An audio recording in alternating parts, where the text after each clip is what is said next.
नमस्कार दोस्तों, मैं आपका होस्ट एंड दोस्त आपका बहुत बहुत स्वागत करता हूं आपके अपने यूट्यूब चैनल जय जन शक्ति में। माय फ्रेंड्स, अगर आपने भी किसी बैंक, एनबीएफसी या लोन एप्लीकेशन के माध्यम से लोन लिया है और किसी कारणवश आप उसका भुगतान करने में असमर्थ हैं, मेरा आपसे निवेदन है वीडियो को भैया आप बिल्कुल भी स्किप ना करें। अगर आप वीडियो को स्किप करेंगे आपको अच्छे तरीके से समझ में नहीं आ पाएगा जो मैं आपको इस वीडियो में इन्फॉर्मेशन देने वाला हूँ। और गाइस, अगर आप पहली बार हमारे यूट्यूब चैनल पर हैं और आप चाहते हैं हम आपके लिए इसी प्रकार की इन्फॉर्मेशन लेकर के आते रहें, कृपया करके आप हमारे यूट्यूब चैनल को जरूर सब्सक्राइब करें और सब्सक्राइब करने के बाद में बेल आइकन को प्रेस कर दें और ऑन कर दें ऑल नोटिफिकेशन को। उससे क्या होगा, कोई भी हमारे द्वारा वीडियो लेकर के आई जाएगी उसका नोटिफिकेशन आपको सबसे पहले मिल जाएगा। तो चलिए अधिक समय न लेते हुए वीडियो को स्टार्ट करते हैं।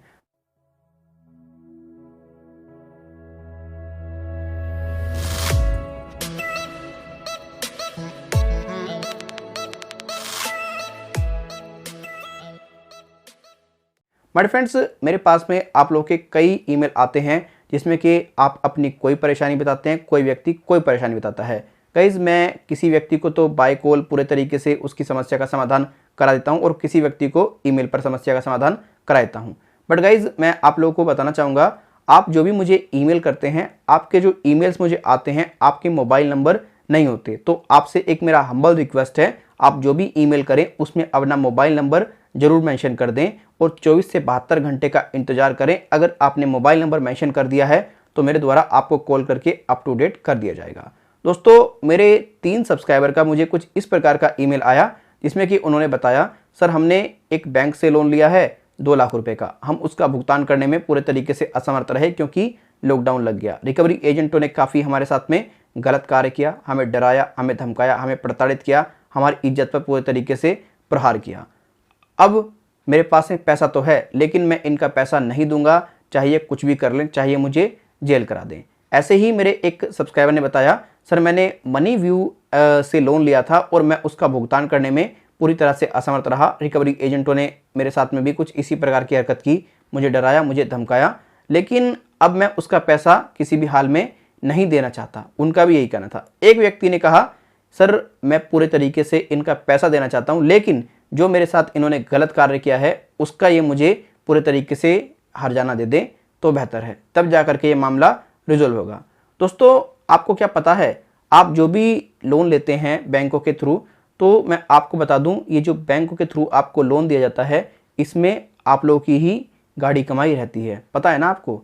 दोस्तों, अगर आप किसी बैंक या एनबीएफसी का भुगतान नहीं करते हैं तो मैं आपको बता दूं, बैंक और एनबीएफसी पूरे तरीके से अगर आपने भुगतान नहीं किया आपके लोन अकाउंट को एनपीए कर देगा। एनपीए क्या होता है? नॉन परफॉर्मिंग एसेट्स, ऐसा पैसा जो कि बैंक और एनबीएफसी को किसी प्रकार का कोई भी लाभ नहीं दे रहा है। दोस्तों, अगर बैंक और एनबीएफसी का जो एनपीए है पूरे तरीके से बढ़ जाए, आपने देखा होगा एक बैंक था कुछ टाइम पहले जिसका शायद नाम लक्ष्मी विलास कुछ था और एक महाराष्ट्र कोऑपरेटिव था, कुछ ऐसे बैंक थे जिनके एनपीए बहुत ज़्यादा बढ़े और ये डूबने की कगार में आ गए। राइट, जब ये डूबने की कगार में आ गए तो व्यक्ति का जब पैसा डूब गया तो व्यक्ति क्या करे, व्यक्ति परेशान हो जाता है। फिर व्यक्ति क्या करते हैं, जैसे कि आपने देखा होगा महाराष्ट्र कोऑपरेटिव बैंक में लोगों ने धरना दिया, बहुत मेहनत की, तो उन्हें किसी प्रकार का कोई रिजल्ट तो मिला, खैर ठीक है। लेकिन दोस्तों, आप एक बात ध्यान रखिएगा, अगर किसी भी बैंक एनबीएफसी से आप लोन लेते हैं और आप किसी भी कारणवश उसका भुगतान नहीं कर पा रहे हैं,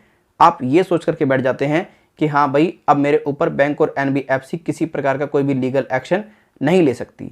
देखिए, आपकी ये बहुत बड़ी गलतफहमी है। ये आपके ऊपर विलफुल डिफॉल्टर के तहत एक्शन ले सकती हैं, ठीक। लेकिन अगर आपकी कोई जेन्युइन प्रॉब्लम है, आप दे ही नहीं पा रहे, तो आपको डरने की ज़रूरत नहीं है, आपको घबराने की ज़रूरत नहीं है। दोस्तों, मेरी एक सब्सक्राइबर हैं जिनका नाम है सोनिया। सोनिया ने मुझे ईमेल करके बताया, सर मैं पिछले 3 दिन से काफ़ी परेशान हूँ, पेशेंस एप्लीकेशन का एक रिकवरी एजेंट मुझे काफ़ी परेशान कर रहा है, काफ़ी डरा रहा है, काफ़ी धमका रहा है, आप कोई सोल्यूशन बताइए। तो मैंने उन्हें काफ़ी अच्छे तरीके से गाइड किया, एक एक चीज़ बारीकी से समझा दी। तो उन्होंने नेक्स्ट डे रिकवरी एजेंट के ऊपर कंप्लेंट दर्ज करा दी। रिकवरी एजेंट पूरे तरीके से उनके सामने हाथ जोड़ने लगा, उनसे माफ़ी मांगने लगा। उसकी रिकॉर्डिंग भी मैं आपको लोन विक्टिम यूट्यूब चैनल पर प्रोवाइड करा दूंगा, आप वहाँ जा करके उस रिकॉर्डिंग को सुन सकते हैं। तो दोस्तों, कुछ हाल इसी प्रकार के हैं। इसीलिए दोस्तों, अगर आपकी जेन्युइन प्रॉब्लम है तभी आप पैसा रोकें, और ऐसा नहीं कि आपने पैसा रोक लिया और आप चुप बैठ गए, ना ना ना ना, अपनी प्रोसीडिंग जारी करें, लीगल वे में आप कार्य करें, वो बेटर होगा। लेकिन दोस्तों देखिए, यहाँ पे क्या होता है, व्यक्ति समझ नहीं पाता है, चाहे उसको कितना ही समझा लो उसको समझ में नहीं आता है। वो व्यक्ति को मैंने देखा है, अगर कोई व्यक्ति मिसगाइड करता है तो वो आसानी से समझ जाता है। अभी रिसेंटली मैं कुछ यूट्यूब चैनल्स को फॉलो कर रहा था, मेरे एक सब्सक्राइबर ने काफ़ी मुझे लिंक्स वगैरह भेजे हैं, जिसमें कि कुछ यूट्यूबर कहते हैं तुम कॉन्टैक्ट लिस्ट बनाओ, फेक कॉन्टैक्ट लिस्ट बताओ, लोन लो, ये करो वो करो। तो देखिए दोस्तों, वो एक्चुअल में इन्फ्लुएंसर है ही नहीं।